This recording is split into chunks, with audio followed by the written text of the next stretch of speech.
Autre chose qu'ils disent, on va abroger la loi d'amnistie. Aïcha, on attend. Ils n'ont qu'à essayer d'abroger la loi d'amnistie. C'est beaucoup plus facile à dire qu'à faire, hein? Et c'est une spécialiste qui vous parle. Et je parle sous le contrôle de mes confrères. Vous savez quel est le problème? En droit pénal,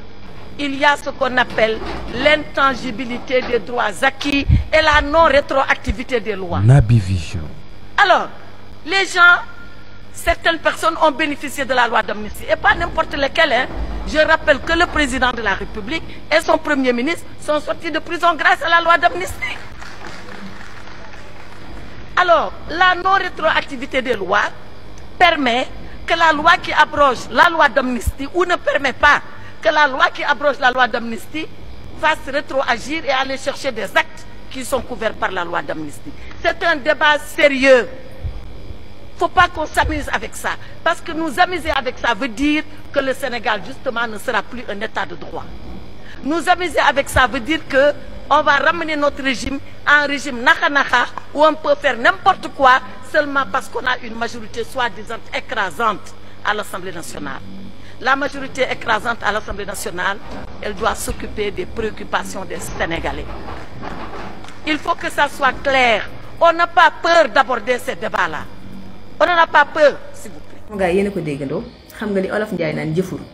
C'est pas un mot que j'aime utiliser en public, mais c'est le seul qualificatif qui va à merveille à Aïssata Tall Sall. Naby Vision. Parce qu'on dirait que le journaliste me pose des questions, le journaliste de Saga. C'est une réaction excessive et démesurée. Quand on sait que la question ne porte que sur la loi d'amnistie, cela dénote un problème de conscience. Aïssata Tall Sall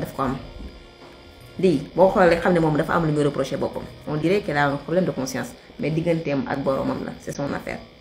Mais mbokk yi li doy waar ci affaire bi mooy le lieu qu'elle a choisi pour le faire, le lieu qu'elle a choisi pour tenir ce point de presse est très symbolique. Parce qu'il y a 2 ans, ce siège de la PR faisait office de caserne pour nervis. Il y a 2 ans, il y a 6 mois, ce même lieu faisait office de caserne pour nervis. Le lieu est symbolique. Lii rek Yàlla moo koy weer. Tu es en train de défendre des criminels et des tortionnaires dans le même lieu. Biñ doon rassemblé qui faisait office de caserne lii rek gàcce la mais bi gën a doy waar mbokk yi mooy Aïssata Tall Sall c'est une mère xale yi nga xam ne ñoo décédé et il est question de les rendre justice. Il est question de leur rendre justice. Xale yooyu ay moroomi doomam lañu ak ay moroomi sëtam mën na leen a jur mais elle a choisi de défendre les tortionnaires et les bourreaux de ses enfants. moo tax ma ne kii gàcce la ci Barrow kii dafa toroxal boppam ci li mu def. Parce qu'un avocat défend les couches les plus faibles, surtout nga nekk jigéen, mais tu as choisi de défendre les criminels et les tortionnaires. Moo tax ma ne yow gàcce nga yaa yées ci avocat yow Aïssata Tall Sall. Mais beneen bi mooy. Naby Vision. Loi d'amnistie bi muy taxaw di ngawti naan Pastef c'était pour le Pastef mais elle a tout faux et moom moo weddi boppam. Xanaa xamu leen ne ñoom bu ñu voté wul woon loi d'amnistie bi sax Ousmane Sonko ak Diomaye Faye dañ doon génn par force à la kulli àll parce que dañ doon gagné élection yi te bu ñu gagné élection yi génn dem palais xale yi dañuy génn prison yi donc c'était une question de temps. Mais bon, quand les réagir, plus les choses marchent, plus on sent que cette loi d'amnistie était toute faite pour eux. C'était faite pour protéger leur nervis, pour conférer une impunité à leur nervis. Mais bien, moi, maître Bamba Cissé, qui est dafa génn démb dóor ñaari coup Aïssata Tall Sall dinaa ko faram fàcce parce que Aïssata Tall Sall nag démb dafa évoqué ñaari principe benn bi muy l'intangibilité des droits acquis. Maître Bamba Cissé nee na ko c'est un principe général en matière de droit administratif donc xalangu nga tata. Beneen bi mooy la non rétroactivité des lois en matière pénale loolu nag Maître Bamba Cissé nee na ko clairement boo jëlee la loi mais di faram-fàcce di wax boo jëlee notre loi d'amnistie mais notre nouvelle majorité ne va faire qu'abroger les dispositions de la loi d'amnistie maanaam suñu nouvelle majorité bi ñëwul pour créer des lois encore plus répressives déedéet il est question d'abroger les dispositions qui confèrent une impunité à ces nervis. C'est ce qu'il est question de faire mais il n'est pas question de créer des lois plus répressives. On ne fait qu'enlever des dispositions qui confère une immunité à ces nervis. Madame mu ngi mel ni. Naby Vision. Fait yi nga xam ne moo gàllu ci ndoddu nervis yooyu fait yooyu ñu ngi ci code pénal bi avant l'amnistie et ils sont là dans le code pénal sénégalais après l'amnistie. Madame, les faits n'ont jamais été effacés. Les infractions dont tous ces nervis sont accusés existent dans le code pénal sénégalais avant l'amnistie et après l'amnistie. Donc il n'est pas question de créer des lois plus répressives mais de simplement enlever cette disposition qui confère une immunité à ces nervis. Mais les faits sont là, les infractions sont là. Et si nous avons amnistie, day galu ci nervi yoy parce que ils n'ont jamais été effacés du code pénal. Moo tax ce principe de la non-rétroactivité des lois boobu ça ne concerne pas le cas de la loi d'amnistie parce qu'il n'est pas question pour notre majorité de créer des lois plus répressives mais de simplement enlever une disposition qui confère une immunité à ces nervis. Mais les infractions dont ils sont accusés existent dans le code pénal par le passé et maintenant et dans le futur. Kon ngeen xamee ko noonu loolu la ko maître Bamba Cissé en quelque sorte wax muy ñaari coups yu sax yu mu ko dóor ci kanam ku kaawoo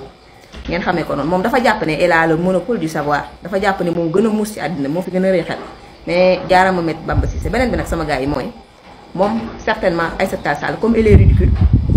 elle sera rejointe par certainement Maître El Hadji Diouf l'avocat des clowns moom mu nekk l'avocat des assassins Maître El Hadji Diouf nekk l'avocat des clowns parce que man damaa jàpp bépp avocat buy layal reykati nit rek yow reykati nit la moo tax Aïssata Tall Sall à mes yeux elle n'est qu'un vulgaire criminel et le clown Maître El Hadji Diouf va le rejoindre comme ça ñu former un bon duo explosif comme Bonnie et Clyde ngeen xamee ko noonu sama gars yi je vous remercie. salaamaaleykum waa ma ne Gabon bi moom kañ la génn ci balisam moom dafa kanamam gi di mel ni biir raw kon da ngay nappe nii tiit nga de doomu karam ndeyam ji ba Sénégal gi di tàkk nan nga def ba ñu rey suñu doom ji demoo fa fii ba France toog fa na Sénégal amul détenu politique jël say doom yóbbu leen ñuy mel ni ay bërëng day nga génn leen Sénégal protéger say doom jàpp suñuy doom di rey yow yaa nekkoon ministre de xaw ma justice lañ koy wax xaw ma doomu xaj nga toog ba heure bi nga génn yéen da ngeen am leen loo leen dogalati ci réew mi pare ngeen ci may wax nga naan soi-disant majorité doomu xaj àdduna bi yëpp wooteel Ousmane Sonko yéen da ngeen amee majorité ci assemblée bi lu leen neex tëral lu leen neex wax nekk ci assemblée bi di tey di fa jaay caga ñuy def sa kanamu góor jigéen gi nga yor doomu sara ndeyam ji xaj dama ne ngeen tëj frontière yi kii day nappe boobu day daw de doomam yaa nga États-Unis day daw de tëj leen dañu frontière yi soobee yàlla ensemble di leen de jàmm di ngeen fa nekk mel ni ay dayu bay dara doo leen ko fa jariñ doomu xaj ngeen nga defee ne kii bi duñ ko tëbal nu mu tuddati sa amisi la xaw ma amisi la xaw ma dañ koy tëbal di siite leen yéen kay loo leen di ragal ak loo leen tiit yow nee nga Jomaay ak Sonko dañoo bokk ci amisi bi ah léegi ñoom am nañu fit ko tëbal amisi bi kay léegi yéen kay bu leen tiit léegi nañ tegaal lépp ci taabal bi siise ko na Adji Sarr ñëw seen duul yi rëy yëpp na ñëw ñoom ragaluñu dara doomi raam yi yéen ngeen tëj ñi ci ay duul ak ay fen nga génn naan dangay conférence de presse ndax tiit yaa dàq duul ci réew mi yow dangaa wayadi yow fii la nit ñi respecté wu loon Macky Sall jël la def la mbalit fi mu nekk ay day sax fi mu nekk moo la gën ci réew mi doomu xaj Naby Vision. nga génn wax tëj leen frontière yi daa bëgg a dem yéen ñëpp dina ñaf seen ndey ci kaso yi doomu saram nday mi ngeen ay waay ndaw Samba moo dem ni samay beer ma xam mën laa gis jaru ko de jaru ko barke Seydina Muhammad yaa mën a kàcc kay yow luñ la waxal yaa ko def yow luñ la waxal yow la ngeen ne loi administrative bi kenn mënu ko dindi ba pare yow ngeen ne danga teg say condition teg say plan noonu parce que yéen ci paquetage nga jëm fan lañ lay yóbbu tànc la dëbb la ba nga mokk walla ba nga nooy nepp yow yaay kiy dem ba yóbbaale ñi bëggu doon a dem dangaa jaawale walla dangaa laalu say volet say suus arrêté la def ak sa musóor bu dëgër bi ngay mel ni aw ba jëkkëram fase bu dee sa fit bi daa dem nga teel ñoo wax ñu jox la réponse yow te prends pour qui yow danga ñoo yeb wala danga ñoo miir wala danga foog na suñu bopp yi amoon ndox yaa ngi bëgg a ëppal nag yow rek nag lañu war a jàpp nag ba mu dëgër paqueté la ba nga dëgër laal la paquetage fee yóbbu la forbe ci koba jeer yi ca koba jeer yi farañ la war a dugal ñu lay dëgg lu rëy Naby Vision. yow kañ ngay nekk nit affaire yaa ngi may bëgg a jaaxal nag yow yabaate nga de Aïssata Tall Sall yow wér nga est-ce que yow am nga ay mbokk ñu jox la conseil wee ba nga préparé te waajal sa bopp yow rek nag yaay dem yaag ña nga war a àndal da ngeen préparé bu baax ndax fee laaj leen ka demoon yóbbaale saag ba ca tàngaay ba su la joxee réponse après nga ñëw ma yeggali la dégg yéen nag la sacralité de la vie humaine boobu ngeen ñëw ngeen teg ko ci suuf ngeen yàbbi ko ngeen jël doomu aadama yi mel ni ay mbóot lañ yéen ay nit mel ni yow ki nga xamante ne nii amul su doomam deeyee sa souffrance n'a aucune valeur mais yéen ministres yi yéen ñu am yenn grade yi yéen seen doom su deeyee seen jabar su deeyee su ngeen tëddee kaso loolu la nit ñi war a gën a naqarlu sans dignité sans vergogne sans classe sans éthique sans moralité Parcelles xale téye drapeau yam ñu tiire ko bal mu dee dara masali lan la wax ku ci dee duma leen si gil gaale dangeen di xaru dem ba jël ci ay nitu diine nga xam ne dañu war a wax rek tey yàlla tax ñu naan ku ci dee dangaa xaru te ku xaru safara nga jëm. Naby Vision. tey ngeen ñëw jàkkaarloog ñun naa ñu loi d'amnistie bi dañ koy abroger dañ leen di atte dañ leen di tëj et gis nga en matière de droit pénal l'auteur le complice ils seront sanctionnés de la même peine l'auteur et le complice te le complice c'est celui qui aura facilité la personne à commettre l'infraction xam nga lan moo tax ma wax loolu parce que am na ñoo xamante ne nii bi ñuy jàpp nit ñi di leen torturer bi ñuy jàpp nit ñi di leen tëj ci lu jaadul yoon ñoom ñoo doon jël ay photo doomu aadama di faciliter nervi yi di faciliter ñooñu ñu jàpp leen ñu tooxal leen et le complice est aussi punissable que l'auteur de l'infraction mais au-delà de l'auteur de l'infraction bu ñu xam parce que ñun quand on parle de l'auteur de l'infraction pour beaucoup de Sénégalais dañu yaakaar ne l'auteur de l'infraction mooy ku jël bal tiré mooy ku jël yat dóore déedéet mais y a ce que l'on appelle l'auteur moral ki nga xamante ni nii moo toog yor alal bi occasionné ko dinañ leen toppee association de malfaiteurs dinañ leen toppee acte de barbarie dinañ leen toppee comment dirais-je torture. Vous n'aurez pas assez de temps pour payer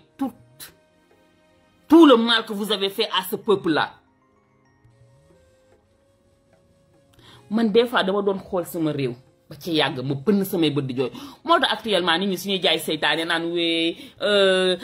y a justice à deux vitesses ña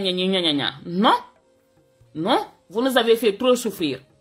beaucoup trop souffrir ba suñuy wax ak yéen dañuy wax ak yéen ci haine balaa may dee ñu ne la réconciliation nan ngay jubóog nit ku rey sa doom looy jubóog moom nit ku la jàpp dafoo dara ngay góorgóorlu. Naby Vision. Instigateur très bien monsieur Wade très bien l'instigateur donc y a l'instigateur ki nga xamante ne ni moom du jóg wàcc ci terrain bi daf ko mais moom mooy fexe placer ay pions yam joxe xaalisam joxe matériel am ba yëf yi am. ba tey l'instigateur day différencier wu ak l'auteur moral auteur moral tey jii yaa premier auteur mooy ki nga xam ne moom moo jóg jël pistolet wala mu jël yatam mu dóore kooku c'est déjà l'auteur principal mu am l'instigateur ki nga xamante ni moom moo jël alalam jël ay yatam jël ay pistolet joxe ko c'est l'instigateur mu am ki nga xamante ni mooy auteur moral mooy ki nga xam ne moom day taxaw du joxe pistolet du joxe alalam mais day taxaw di naan waay waroo leen kaa nangu nan ngeen def ah xanaa du ñoom ay jeunes rek la ñu am waaye yéen mënoo leen def nii waaye yéen ministres yi ngeen fexe ma jox leen ministère jox leen alal ngeen fexe ba ki nga xamante ni ay militants yi nekkul ministre amuñu alal ngeen fexe ah ba ay militants yi ñëw di troubler l'ordre foofu lu ngeen di def gis nga kooku day jouer ci psychologie bi ni pousser leen à la commission de l'infraction lui c'est un auteur moral te Macky Sall était un auteur moral parce que su doon naan way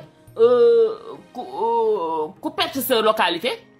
duma la fal dama lay dàq. Naby Vision. donc tu te dis pour ma bañ a perdre sama localité naa jël sama alal naa jël alalu réew mi neexalee ko pour bañ a perte sama localité donc tu fais un détournement tu fais un vol le vol que tu as commis l'auteur moral Macky Sall lay doon Macky Sall lay doon parce que il t'a poussé indirectement à voler. Il t'a poussé indirectement à voler l'instigateur nag mooy dage bi nga xamante ne nii ki nga xamante ne nii moom du sàcc xaalis bi mun na la woon pax yi bën yi trou yi fan ngay jaar def surfacturation ba am ko. le plus grand échec bi régime bi mun a am mooy mu toog fi première 5 ans te tëj ministre peut-être Macky Sall sax ay poursuitam dina jafe ndax moom buxkat la tàppet la lu muy soxor noonu la nekkee buxkat tàppet. benn fulla la mën a am mooy su amee police am gendarmerie am ay criminel am yu ko wër am ay sanguinaire am yu ko wër mu mën a dal ci population yam ray leen tuur seen deret génne seen rongañ ca lay amee fit fii la dem France naan les travailleurs sénégalais ay xaritu français yi la ñu woon parce que ñoom au moins dañu doon am dessert nit ku ñàkkee noonu dignité nit ku ñàkk gëmee noonu boppam musuma kaa gis. Macky Sall a été une erreur de l'histoire. Naby Vision. Macky Sall a été une loque de président loo ko bëgg a wax xepp